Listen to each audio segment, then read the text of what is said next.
Hello, and welcome to Temple of the False Pod, where our decks are not optimized, but our plays sure as heck are fun. I'm Andy. I'm Bruce. And welcome to episode 72.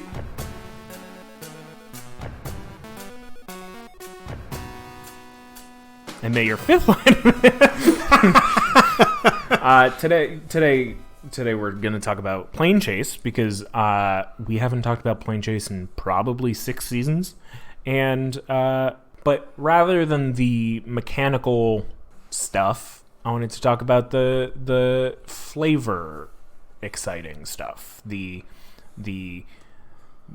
creative half. Simply put, I think we should be talking about Planechase every season, 2 or 3 episodes. We can do that. We have the power. As far as the excitement level and the usefulness and how excited I am about Planechase. I really feel like it adds to your games, and I really like everything about it. I enjoy the idea of having each of us having a separate deck. I like the group deck in the middle. I like all of it.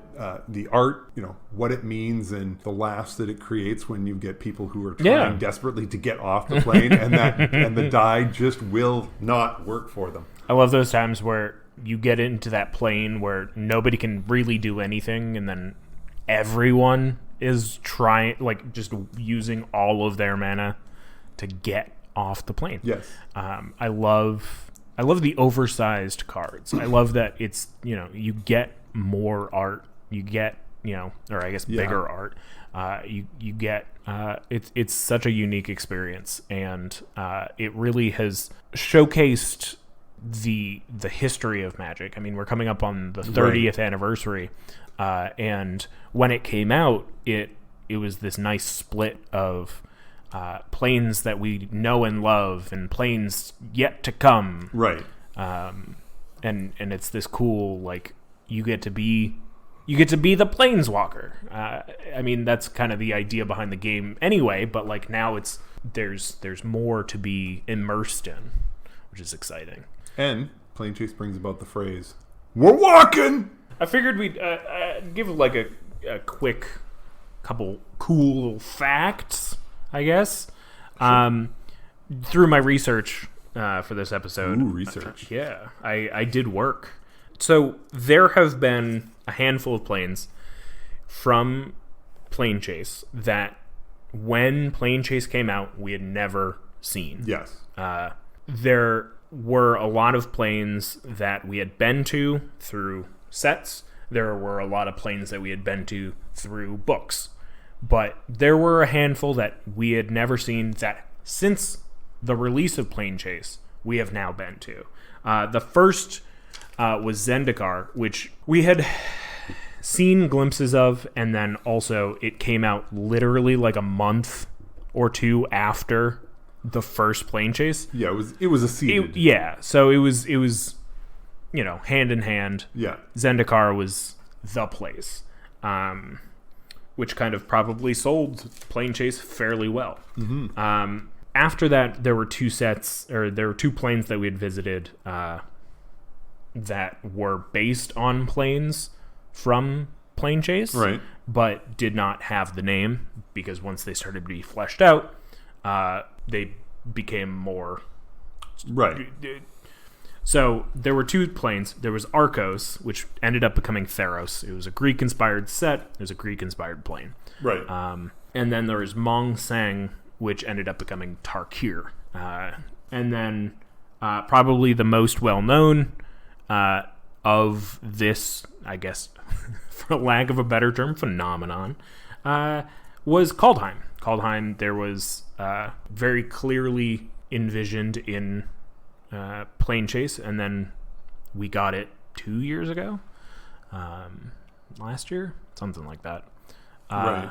And that card is exciting, and I mean it's cool, I guess. And I just love the idea that they have hints of these worlds out there, and they can take that and expand it. I mean, you see a lot of this in a lot of the comic book movies and Like, especially, I mean, you see it so much in Marvel and so much in Star Wars, right? Where they give little hints, or like they have here's a piece. We'll get there later. Yeah, they go back and they're like, oh, this tiny detail, let's expand it into its own universe. Right. So like, it was really cool to see that happen with Kaldheim.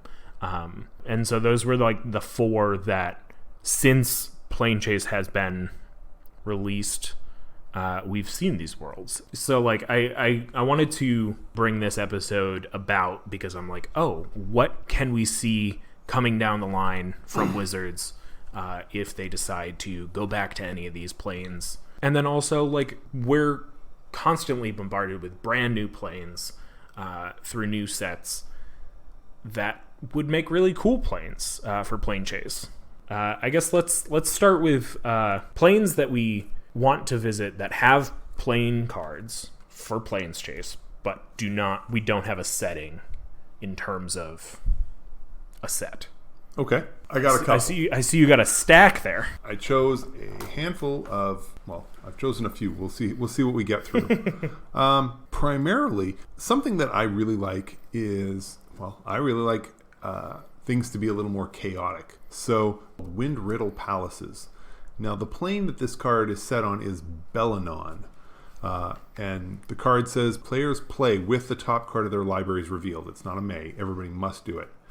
And then it says, you may play the top card of any player's library. Now, you is the active player. So the active player then has the opportunity to play any of the cards that are face up. And I like a little bit of how this is chaotic. It prevents people from stacking the tops of their decks too much, because then your opponents can play the cards. It says play, it doesn't say cast, so I can choose a land off the top of an opponent's library. It brings in way more strategy aspects, because you start thinking about do I want to play that land, or do I want to force them to just draw the land and not be able to see the next card, or not get the next card unless they flip it and can then immediately play it. It also encourages you to play multicolors, because you want to be able to get as many of your opponent's cards as possible. Now, that's all well and good about the plane, but more importantly, it's that's all well and good about the card, but the plane itself. I mean, just the idea of this, it's sort of this mix and merge of parts of the game that normally don't see a mix. You don't normally get to cast spells off the top of an opponent's library. And I can see them doing this with, for this plane, this could very well be something, a merging of self. So maybe the creatures on the plane have less of a self identity and more of a group think, or something along that line. And like I said, the idea that the libraries are at least somewhat merged, or all that kind of thing. And on top of that, if you're playing a 4-player game, it does add 3 more cards to. Essentially, it adds 3 more cards to your hand. And the more cards you have access to, generally the faster the game goes, because more players are playing quicker, because they're playing more optimal cards. So I really like the idea of visiting the plane of Bellanon. I'd be very interested to see what what Wizards could do with an entire plane of cards that do things similar to that. And to kind of go off that too, Bellanon has another plane called, has another plane card called Edge of Malakul, where it's got like this kind of slug with legs kind of thing on some mushrooms, and some flying whales in the back. It does that. It does kind of go into that idea that you were thinking of like a hive mind type of thing, where, but the mechanic says, if a creature you control would untap during your untap step, put 2+1/+1 counters on it instead. Whenever you roll chaos, untap each creature you control. So it is kind of like everything untaps as one, and also it does slow down this idea of combat unless you've got vigilance, right? Which is fascinating as like world building. You get all kinds of variation when it comes to the. I mean, with this particular plane, it just seems like all of the areas are sort of a mishmash. Yeah, and you see, like I said, you see a merging. I mean, with the one card I was looking at, I was thinking more about libraries, graveyards, maybe getting control of another creature for until the end of your turn, kind of thing, and then Edge of Malakul really takes that over and pushes that into the phases of a turn. So you can start if you're starting to mix and match control and who can do what on each phase. It just it spins the game on its head a little bit. Yeah. So it's very interesting because my first plane that I want to visit that we haven't been to is called Xerix. Oh, okay. It's only been seen on this card. Yeah. We haven't seen it referenced to in any other card.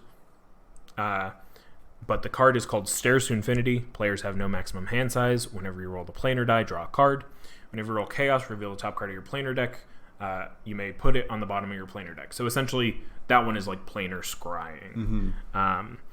And looking at like the Wikipedia pages and stuff, right. It does seem like Xerix is meant to be this mathematical, like MC Escher type, kind of cool, weird phenomenon things going on. Very illusion kind of things going on. And if you know me, you know that I have an affinity for math. And I don't know, even just this kind of dark, dusty staircase is itching that scratch for me. You've got a bunch of well-defined lines and this cool spiral staircase going up. And I just, I don't know. I think this plane would be a cool, fleshed out idea right. beyond this one staircase. Unless that's the whole plane. Maybe it's a staircase plane, in which, maybe we dunk with it. The sort of playing on the stairs to infinity. Another plane that I was interested in is Pyrulia. It represented on Horizon Bows. The card says all permanents untap during each player's untap step, and whenever you roll Chaos, you can search your library for up to 3 basic lands, put them onto the battlefield tapped, then shuffle your library. The reason I compare it to Stairs of Infinity is this is all about ramping your game. In one case, you're getting a ton of card draw, and I can see Xerix being a plane where doing virtually everything draws you a card, and you can twist and turn that to the point where you're drawing excess, like, because it's always you drawing the card. You're not forcing others to draw the card. So there's a level of self-mill. I can see a punishment, where you get to draw X number of cards, where X is a large number, to create a dangerous situation for you as far as milling out your deck. But and Horizon Bows is, again, for Horizon Bows, it's less about one person and it's more about everybody gaining a benefit. It's I see it as the group hug plane. Yeah. And I love that idea. And just the art on it, the art on the card is interesting, because you get a quick glance and you see the skyline and the clouds, and then there's like a green canopy with the leaves, and you see an insect or whatever, and then on the one leaf that's closest to you, there's 3 small what at a glance look like insects, and then you zoom in and you realize they're people. So it's one massive leaf. Very and it definitely very it's interesting. Sort of set on the horizon, so it's a question of how big is everything on this plane. Especially where, like, throughout these leaves in the foreground, you've got clouds. So I mean, it's like, how high up are you? Right. And you've got this weird inverted horizon as well, where like it doesn't curve down; it curves back up in like a ring world type. Yeah, and I really like the idea of, again, I mean, going more to the play end of it. I like the idea of this is another style of plane where you could see. I can see a lot of large casting cost creatures and a lot of ways to get a lot of mana. Yeah. So this, I picture this world as encouraging a whole lot of the battle cruiser style magic, and I certainly love that. So yeah, I do love that most of the ones that we've picked so far. A lot of these do the commander thing very well, where it encourages you to do these big things, whether or not it is the ideal or the right thing. It encourages you to kind of just be loose about it, have fun, do big things with the things that you have. It's fantastic. One of the other ones I wanted to talk about, or do you want to jump in? Yeah, I've got one. Okay. The plane's called Ulgrotha. I'm not going to get too deep into it. It's the setting for this Planechase card, the Dark Barony. Yeah. Baron Sengir's home plane. Oh, really? Yes. For some reason, I just assumed he was Dominarian. He kind of is. I forget how it works. I believe Ulgrotha is a plane where he was originally, or maybe it was Dominari where he was originally. I don't remember the history behind it, but it's one or the other. Fun fact, as I'm looking this up on the MTG wiki, we have been here. This is the setting for Homelands. So for all of Homelands? Yeah. All right. Well, there you go. Far from Dominaria, sometimes called the Homelands by its inhabitants, Ulgrotha was a setting for the Homelands expansion. Cool. That said, it looks pretty cool, and I want to go back. Yeah. This little village, I guess this barony, it feels very like 18th century kind of like colonial times, which, I mean, I don't want to have colonial set, but I think I don't know, the thatched roofs, that era would be pretty sweet. That era of fantasy right. always is kind of dirty. I like it. Yeah. Did not realize that Ulgrotha until I just looked it up was so. Whoops. Well, what's your next one? My next one is it's a weird, bizarre one because the plane is Vala. Yes. Now, Vala or Emmersterm is on Vala, which doesn't really make a lot of sense because Emmersterm was revealed to be one of Kaldheim's realms. Yes. So this plane is not really Vala, it's Kaldheim. Yet there were Kaldheim cards in Planechase. So you can treat it as a retcon, I assume. Yeah. So I actually came across this one while doing research, when I was actually doing research.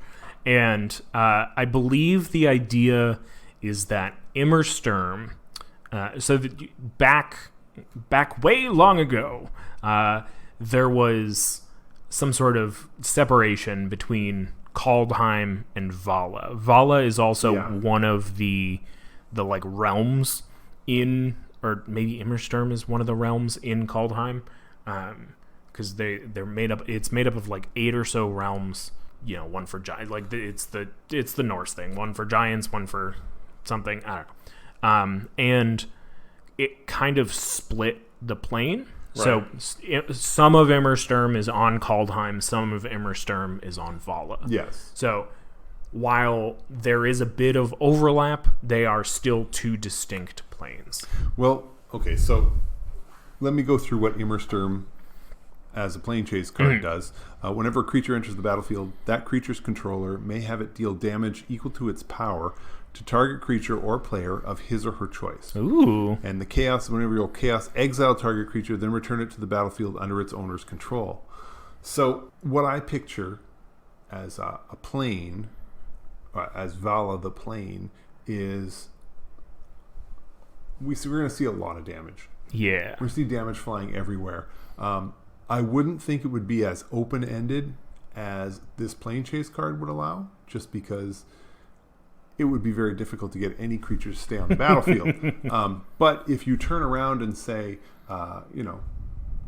when a creature enters the battlefield, it does damage to another creature, or it does damage to a red creature, a black creature, a multicolored creature, a monocolored creature. It does, whenever a red creature comes into the enters the battlefield, it destroys an artifact, or it does X amount of damage to a player. Yeah. Just to narrow the target a little more. Because it's essentially at this point just Warstorm Surge just for free for everyone. Right. So I can see a lot of cards being set up that will allow you to, destroy to set it up. And I see this as a way to just sort of to provide some acceleration to the game. I could definitely see it being a set where, kind of similar to Kaldheim. I think Kaldheim there was a lot of non-combat damage, but I could see this being more of that. Right. Especially where like this card, it's this huge storm. It's this big... And Emmersterm just says whenever a creature... on the plane of Vala, it could very well be, whenever an enchantment enters the battlefield, you do some sort of damage. Yeah.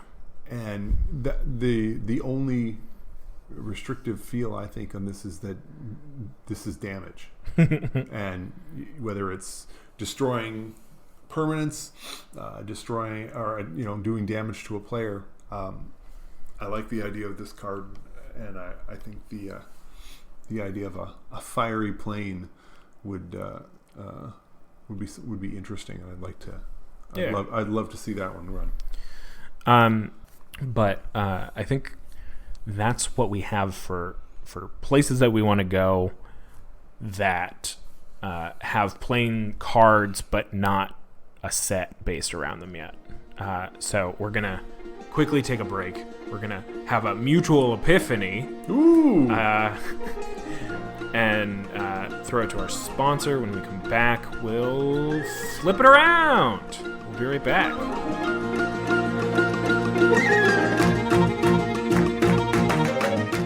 This episode of Temple of False Pod is brought to you by Truga Jungle on the plane of Ergamon. Because, hey, who doesn't want their land to tap for all 5 colors of mana? Yeah, Ergamon. Let's run that group hug, baby.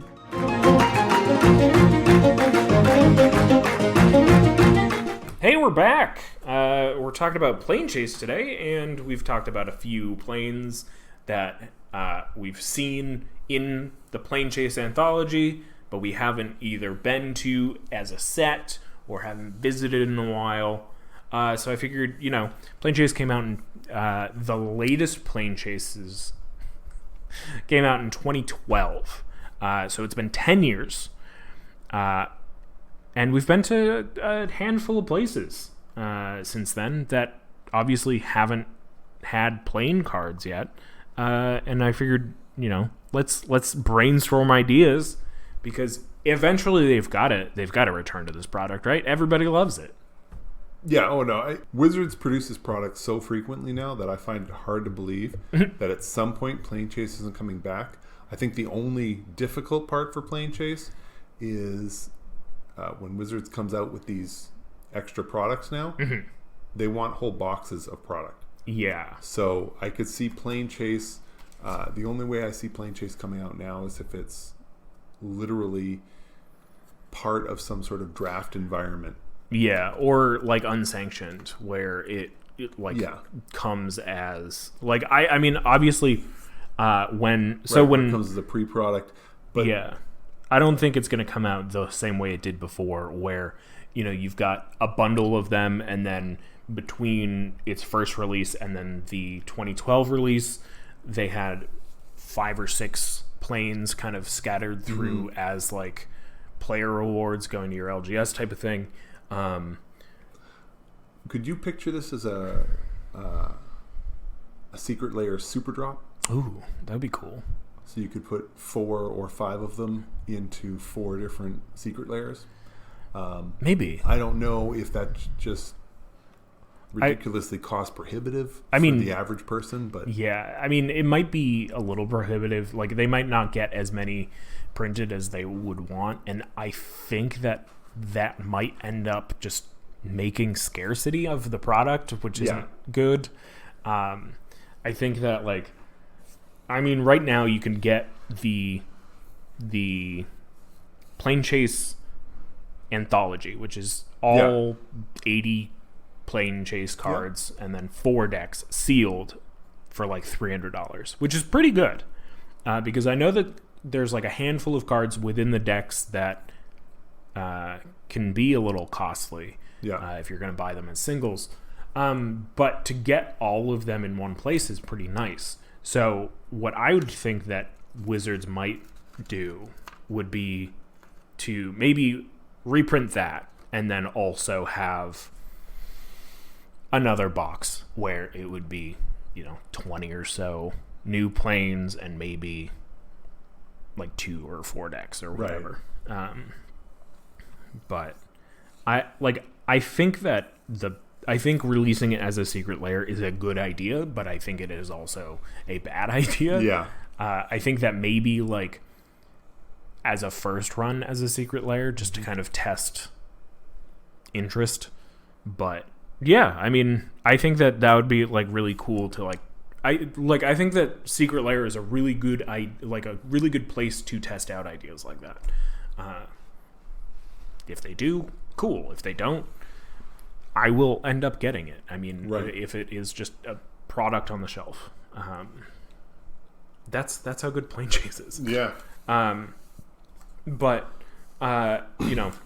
throughout the years since Planechase originally was released, we've been to, I think the number came out to about 8 or 9 brand new planes. Mm-hmm. We've revisited a few. Your Zendikars, your Ravnikas, your Innistrads. But I wanted to shoot these out there as some ideas for some planes, just because we know that generally these cards are based on similar mechanics of creatures, etc. From the actual sets.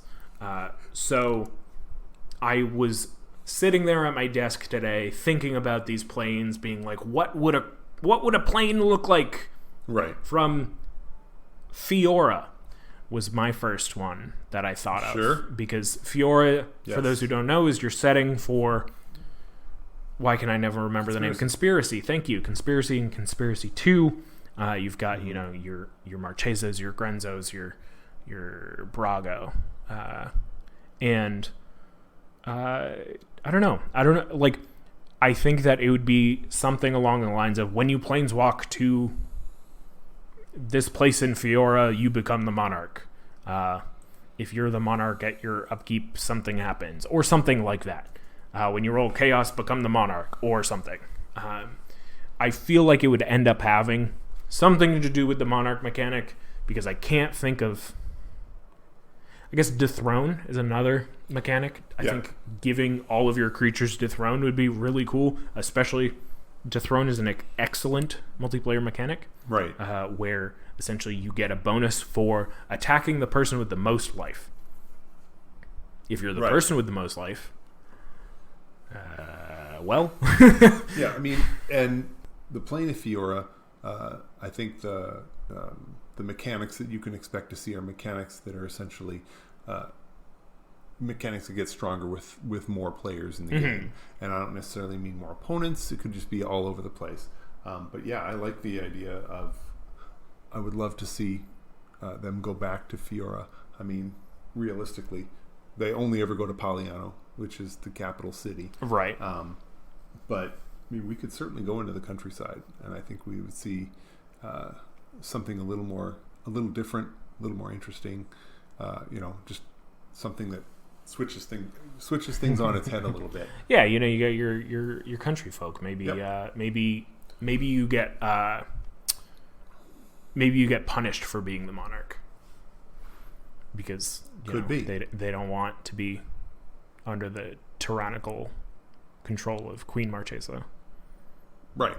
And you can go beyond, you know, you can go all over the place with that. So I like that idea. Yeah. I think a card or a plane that we've been to that would make for an interesting card, Ikoria. I think that the idea of a card that somehow gives creatures mutate. I could see my idea was the plane would say something along the lines of if you have a creature that has an enter the battlefield trigger, this trigger change enter the battlefield to mutate. So instead of it saying whenever this enters the battlefield, to read whenever this creature mutates. And the mutate cost can be either, I don't know, the cost of the creature, that it could be like the cost +2 or something. Or yeah, figure something out that makes sense, and just go from there. So then you would have these weird mutated creatures, and then you leave the plane, and now you've got a mutated creature until it's destroyed. And I got a kick out of that. I thought that would be definitely an interesting Planechase card. Oh, absolutely. I think too, unfortunately, I think Mutate suffered from it being like Ikoria was the first set, I believe, released in COVID times. So nobody, quote unquote. Right. It took a while for people to start playing with Mutate in person. Yeah. So Mutate was unfortunately like a very difficult thing for people to grasp. But I think that like it's an excellent mechanic. That's a lot of fun if you build around it. And I think that giving a whole table the ability to mutate, even if they weren't planning on it, is wild. I really liked, from a commander standpoint, I really like Streets of New Capenna. So just Capenna as a plane fascinates me. Maybe not so much outside the city of New Capenna, but I mean, like we don't really know what's out there. We assume it's been destroyed from Phyrexians, blah blah blah. But I think that like the mechanics that came from that set work really interestingly in Commander or any multiplayer format, and I think that each of the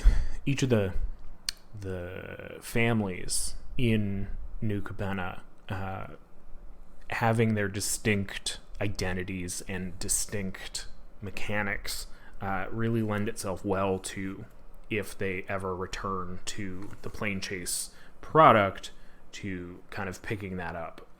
You could definitely have 5 different playing cards, one representing each of the families. Absolutely. And I think that like for instance, I think giving like all of your creatures blitz. Like I know that there are creatures that do this, but if you have a plain card that does that for the whole board, giving all your creatures blitz is such an interesting idea.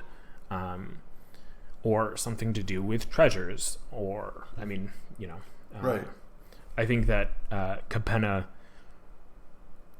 as a plane would not only benefit from us revisiting as a set, but also like I think having that nod from the product of Planechase would be nifty. It was interesting because I also was thinking about Capenna, but I was thinking about Capenna and Kamigawa mostly because for the art. I hadn't really considered what I would put on the card, but the art for those two sets to me is just so distinct. Now I know that there are plenty of Kamigawa planes, but the idea of like having the neon, that neon look on the Planechase card would be great, and that whole and for Capenna having that whole I don't know, 20s style, super streamlined look. I love. I think that those would make stunning art. I really love the idea. Setting aside what the cards would do. Yeah, I really love the idea too of visiting like a neon Kamigawa and then rolling the planar die and planeswalking to Sokenzen, but like an old Sokenzen. So like plain Kamigawa, all creatures get +1/+1 and have haste. Like just planeswalking from new neon Kamigawa to old Kamigawa set Kamigawa, right? Where it is more like time traveling in that way than planeswalking. Mm-hmm. But I'm a sucker for time travel. And how interesting would it be to have the phenomenon that lets you be in multiple planes? Yeah, so you could be on Kamigawa in the historical version or in the current, the modern day kind of. That'd be so cool. I guess the other plane that I was thinking of was Eldraine. The difficulty I find with Eldraine is I can't picture a single card, right? Like that plane being represented on a card. So it would definitely be tough to figure out too, like in terms of like mechanically, what would it do?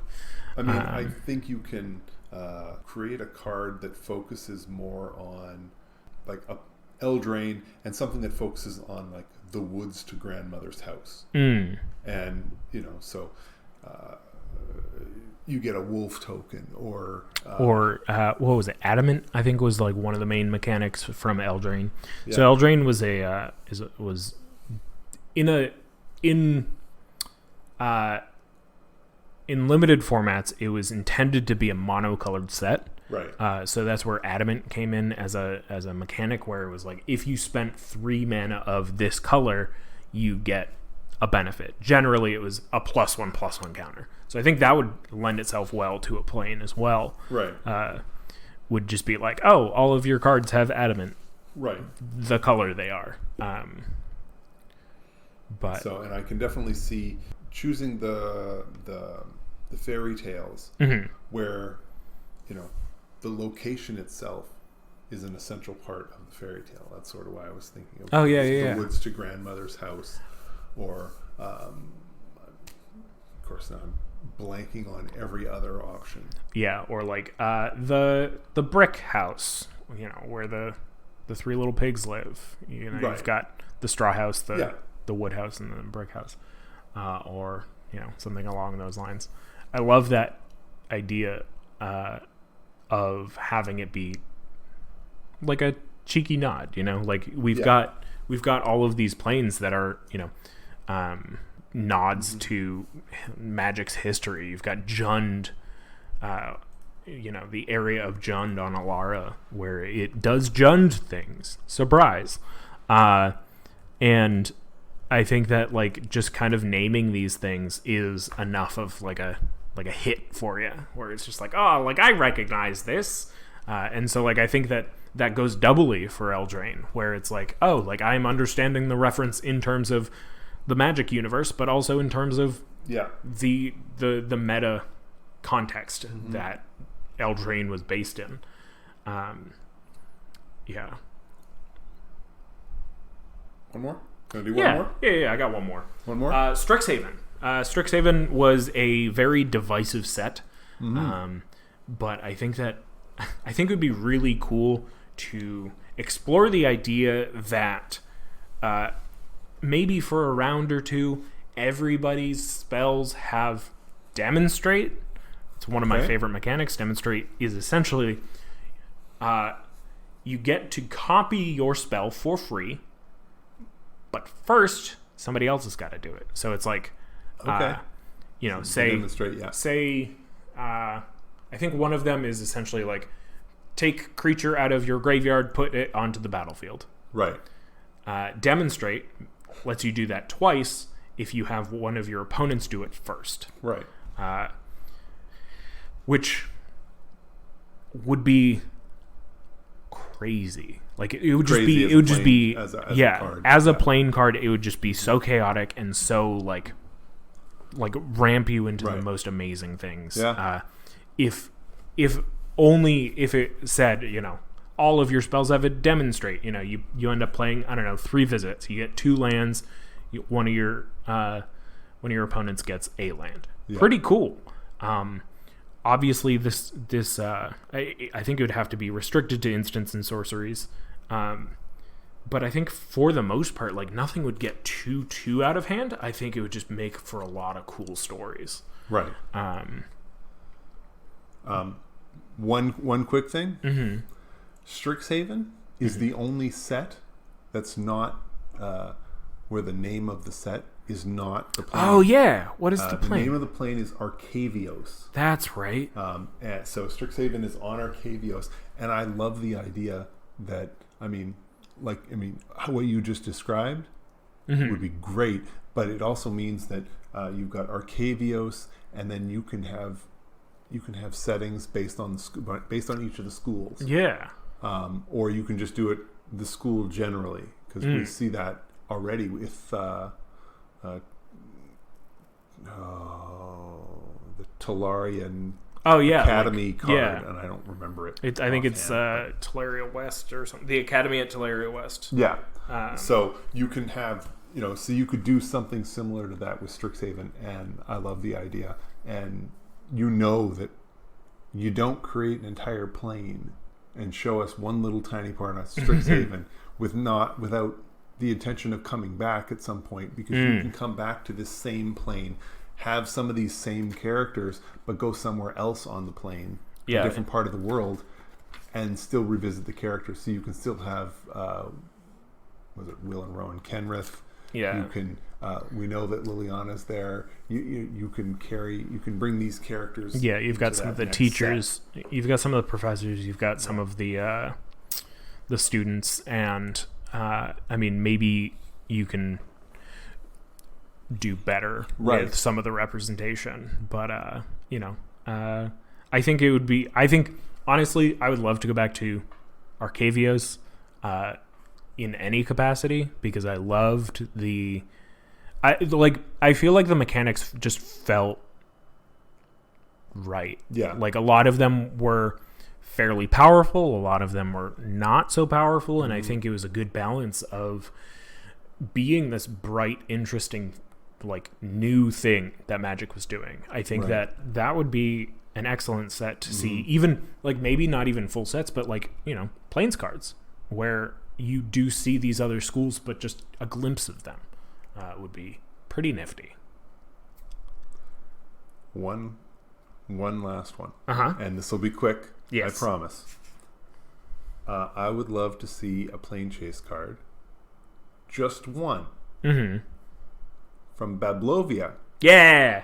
I would love to see a silver bordered Planechase card. That would be nuts. And it would have to be a physical dexterity card.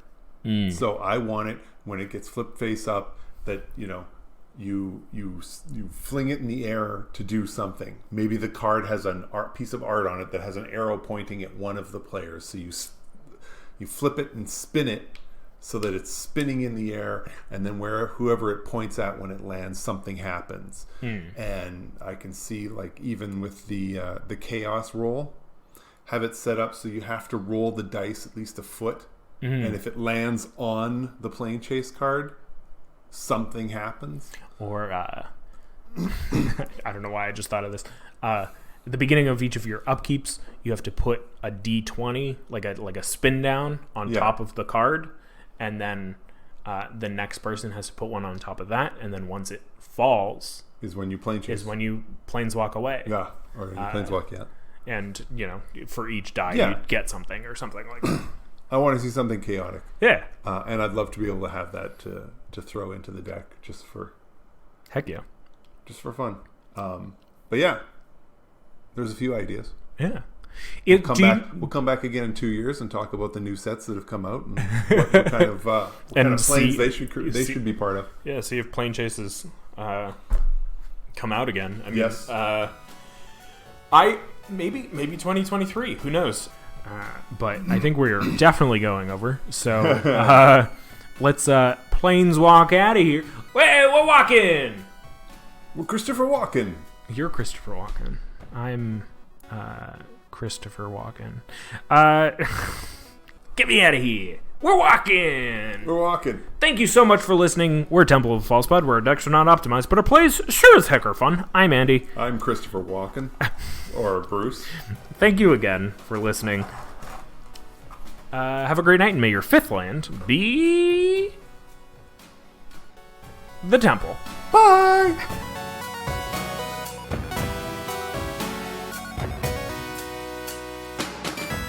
Wait, before you go, I just wanted to say thank you for listening.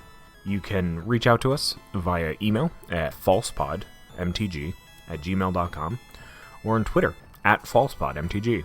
Bruce is @manaburned, and I'm @AndyWeekend, though you'll definitely notice I use the podcast Twitter far more often. Now that we've got you here, make sure you subscribe, like, rate us on whatever podcast platform you use. It helps us out. It gets us more reach. Subscribe to us on our YouTube channel. Like a video there. Leave some comments for more casual enjoyment. Thank you so much for listening. We'll be back with some more timeless discussions about all things casual. So come hang out, and may your fifth land be the Temple. Bye-bye. Should I do my best, Bruce? Bye!